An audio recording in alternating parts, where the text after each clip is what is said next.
बिलासपुर गांव के 3 लोग गांव के बड़े पेड़ के नीचे बैठकर आपस में बातें कर रहे थे।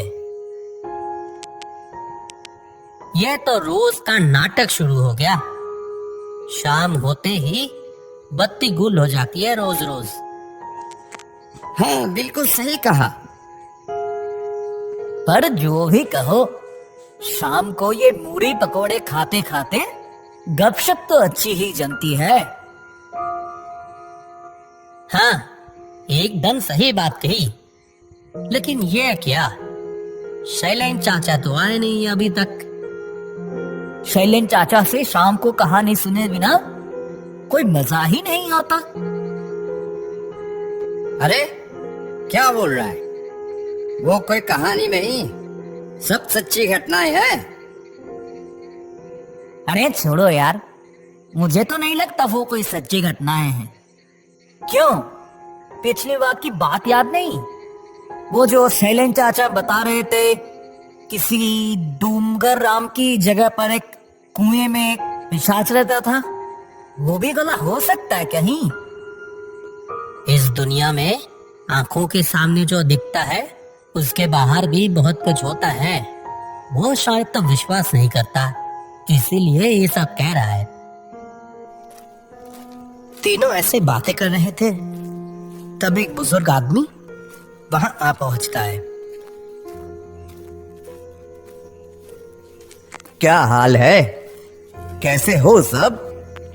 आज फिर शाम होते ही बत्ती गुल हो गई। अरे वो देखो, शैलेन चाचा आ गए। और इस लोड शेयरिंग के क्या बात करें। चलो छोड़ो, बैठिए बैठिए। आपकी ही बातें कर रहे थे हम तो सोच रहे थे आज शायद आप नहीं आओगे। आप नहीं आते तो हमारी गपशप जमते नहीं है।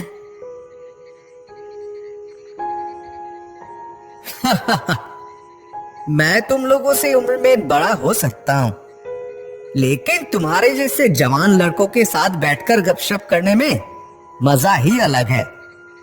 उन बूढ़ों के साथ बैठकर दूसरों की बुराई करना मुझे बिल्कुल नहीं भाता। ये लो चाचा, गरम गरम मूढ़ी पकोड़े। वाह, इस सुहानी शाम में गरम गरम मूढ़ी पकोड़े, बहुत बढ़िया। तो शैलेन चाचा, आज आपके जीवन की कौन सी घटना सुनाओगे? अच्छा चाचा, आपने सामने से कभी भूत देखा है कोई? शैलेन चाचा कुछ देर सोचकर फिर बोलने लगते हैं। तुम लोग शायद सोचते होगे कि मैं तुम्हें जो घटनाएं सुनाता हूँ वो सब मनगढ़ंत है, पर ऐसा बिल्कुल नहीं है। मैं डॉक्टर होने के नाते इस देश की अलग अलग जगहों पे रहा हूँ। वहां से कितनी तरह के अनुभव हुए हैं मुझे, और वही तुम लोगों को सुनाता हूँ। सच में चाचा, आप जो घटनाएं सुनाते हो वो सुनकर तो किसी को भी डर लग जाएगा।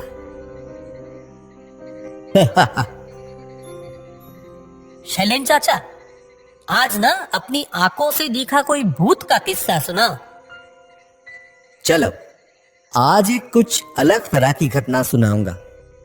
उम्मीद है यह घटना डर के साथ साथ तुम्हारे दिलों को भी छू जाएगी। तब मेरी उम्र बहुत कम थी। डॉक्टर के रूप में अभी अभी नौकरी शुरू ही की थी। तब मेरी डॉक्टर के रूप में पोस्टिंग हुई थी दुर्लभपुर नाम के एक गांव में। वो गांव शहर से बहुत दूर था। वहां तब तक बिजली भी सही से नहीं पहुंची थी। मुझे वो जगह बहुत पसंद आ गई। वहां के लोग भी मुझे कुछ ही दिनों में अपना बना लिया था।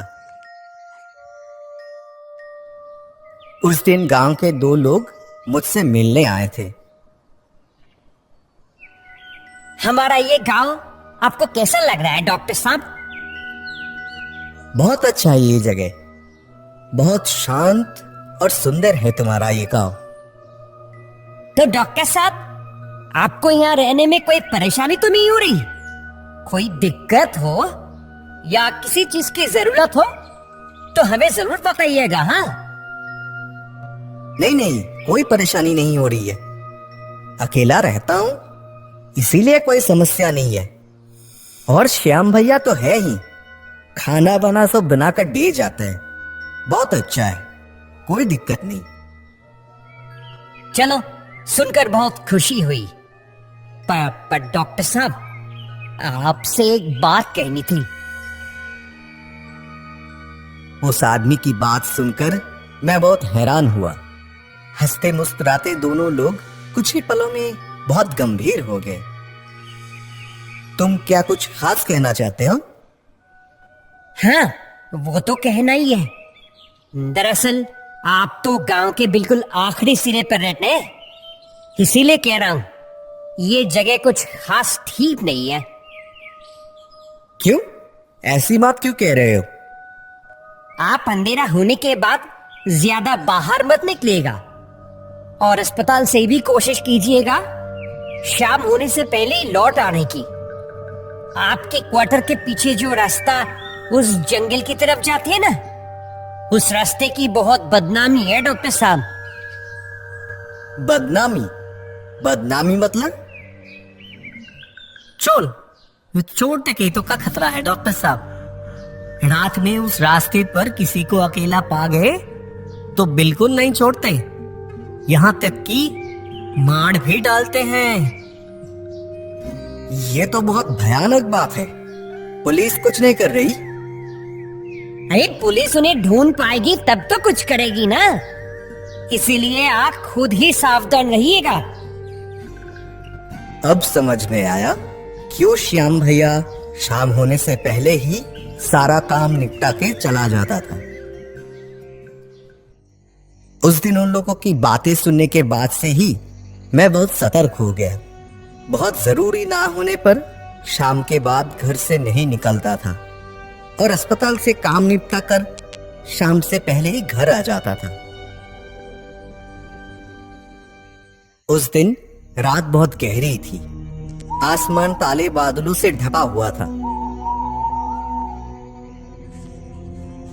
दिन भर का काम खत्म करके जल्दी से खा पी कर सो गया था।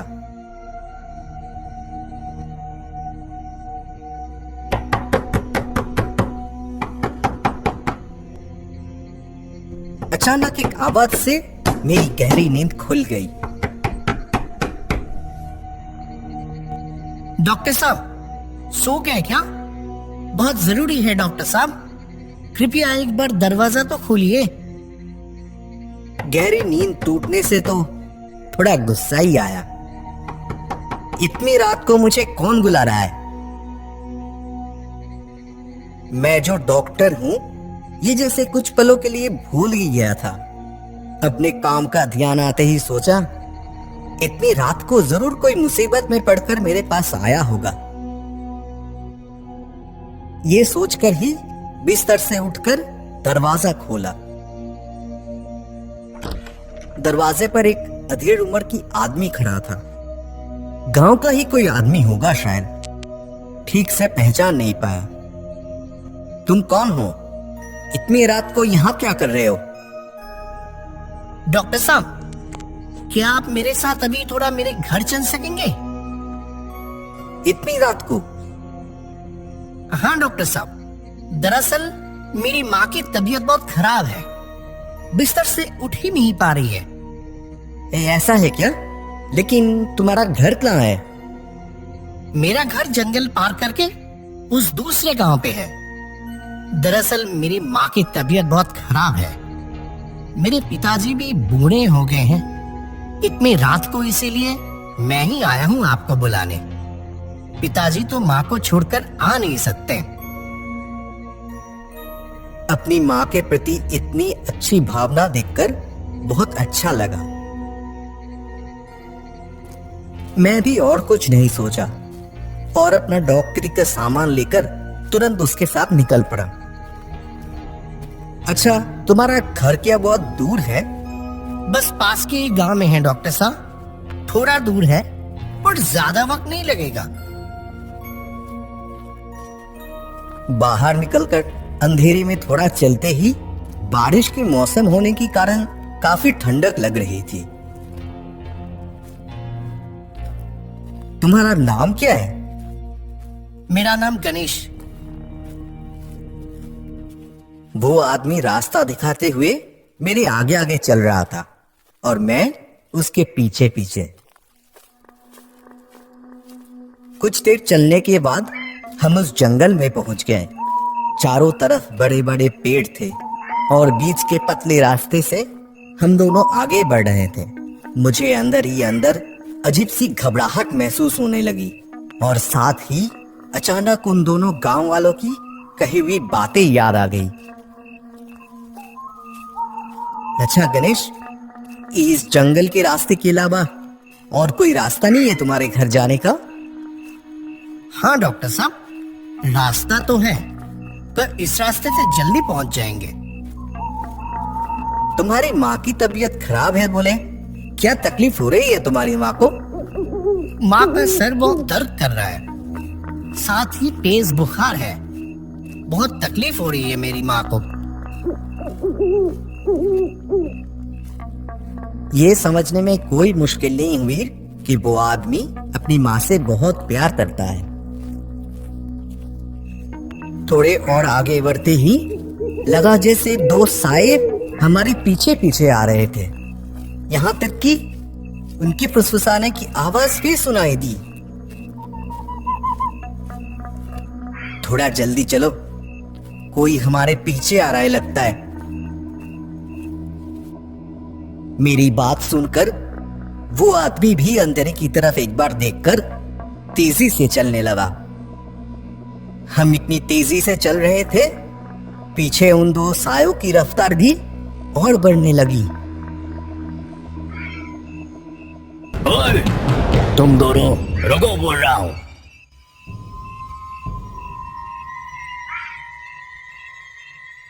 ओए, कुछ भी माल है जल्दी से दे दो, वरना अभी लाश बना दूंगा।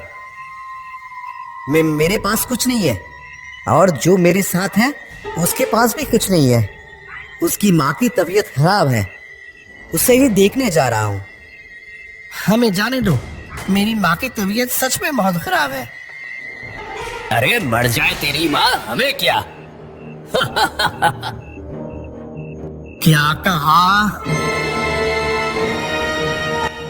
ओह, अरे बाप रे, अरे बचाओ रे।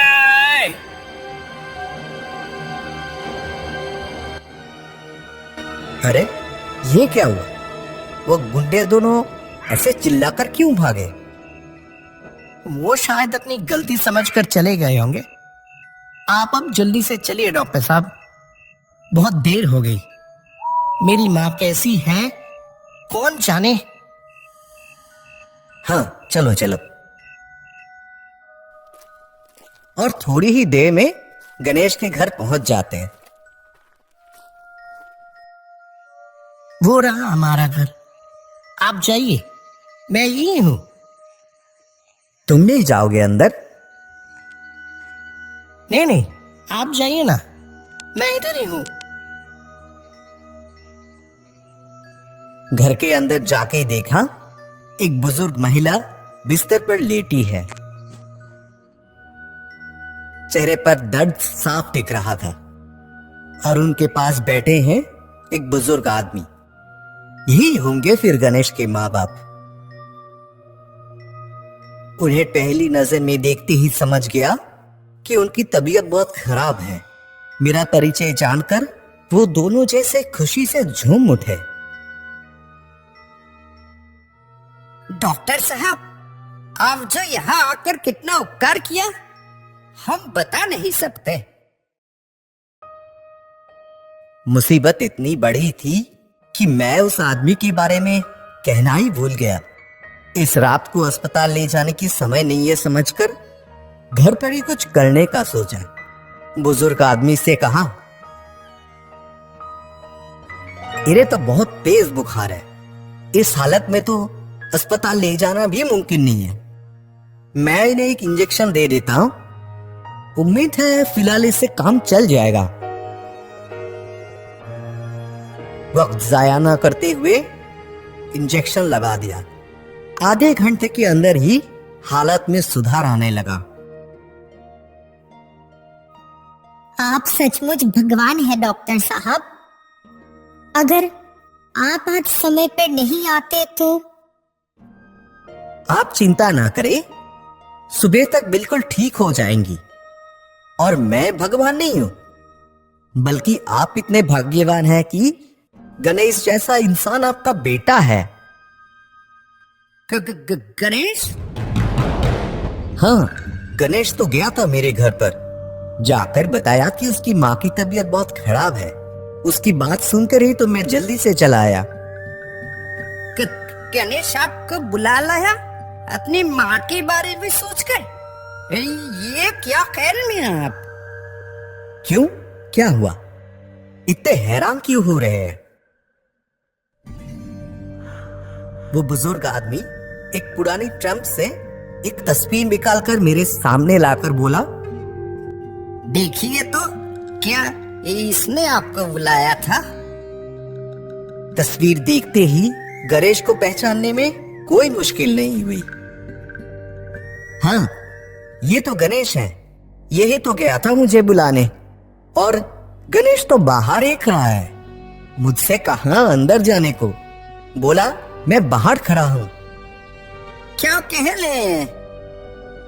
गणेश, अंदर आओ, अपनी माँ को देख जाओ, वो आप काफी ठीक हैं। कोई जवाब नहीं आया बाहर से। नहीं, वो अब और नहीं दिखेगा। उसका काम जो खत्म हो गया। क्या मतलब? आज से 1 साल पहले की बात है।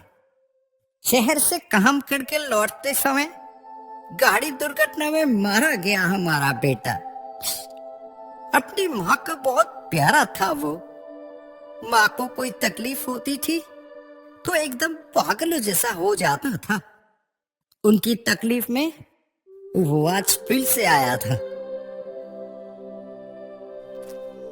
वो बुजुर्ग आदमी से सब सुनकर मेरे पास कुछ कहने को शब्द नहीं रहे। तब तक सुबह की पहली किरण फूटने लगी थी। सच्चे बेटे कभी नहीं मरते, वो मर नहीं सकते।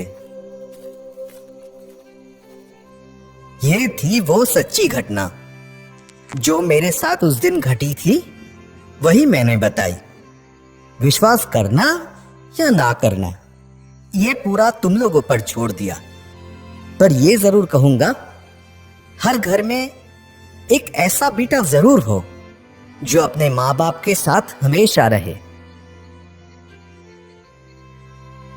वो तीनों और कुछ नहीं कह पाते। बस चुपचाप वो गणेश का चेहरा सोचने की कोशिश करते रहे।